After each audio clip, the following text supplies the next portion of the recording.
स्वाभिमानी शेतकरी संघटनेचा सह्याद्री व जयवंत शुगर कारखान्यावर ऊस दरासाठी एल्गार प्रति टन 3751 आणि कपात मुक्त साखरेची तातडीने मागणी। कराड स्वाभिमानी शेतकरी संघटनेने आज कराड तालुक्यातील सह्याद्री सहकारी साखर कारखाना लिमिटेड यशवंतनगर आणि जयवंत शुगर प्रायव्हेट लिमिटेड धावरवाडी या दोन्ही कारखान्यांच्या प्रशासनाला महत्त्वाचे निवेदन देण्यात आले।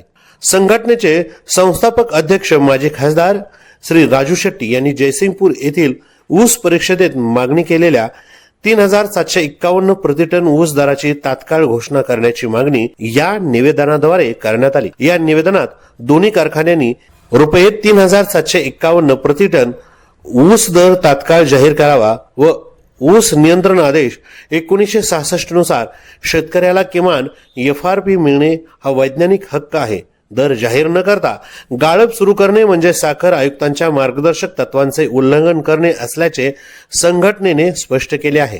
तसेच सह्याद्री कारखान्याने भागधारक सभासदांना शेअर्सवर मिळणाऱ्या साखरेत जी 34 किलो साखरेची कपात करण्यात आली आहे ती तात्काळ रद्द करून पूर्वीप्रमाणेच एका शेअर्सवर वर्षाची 84 किलो साखर पुन्हा सुरू करण्यात यावी व ती मोफतच असावी।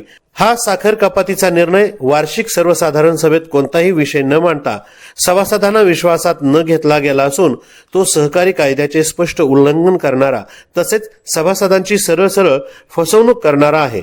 तसेच दिवाळीच्या काळात ऊस टनेजवर सभासदांना कमी दरात मिळणारी साखर अजूनही वाटप केलेली नाही, ती तातडीने वाटप करावी। माननीय चेअरमन साहेब व संचालक मंडळाने या सर्व मागण्यांची गंभीरपणे दखल घ्यावी आणि येत्या 5 दिवसांच्या आत लेखी स्वरूपात घोषणा करावी अशी मागणी स्वाभिमानी शेतकरी संघटनेने केली आहे। यावेळी स्वाभिमानी शेतकरी संघटनेचे जिल्हा उपाध्यक्ष दादासाहेब यादव, कराड उत्तरचे तालुकाध्यक्ष प्रमोद सिंह जगदाळे, कराड दक्षिणचे तालुकाध्यक्ष बापूसो साळुंखे, रामचंद्र साळुंखे, मानसिंग यादव, शहाजी पाटील, अजीज मुजावर, संदीप थोरात, संतोष जगदाळे, जयवंत थोरात हे उपस्थित होते।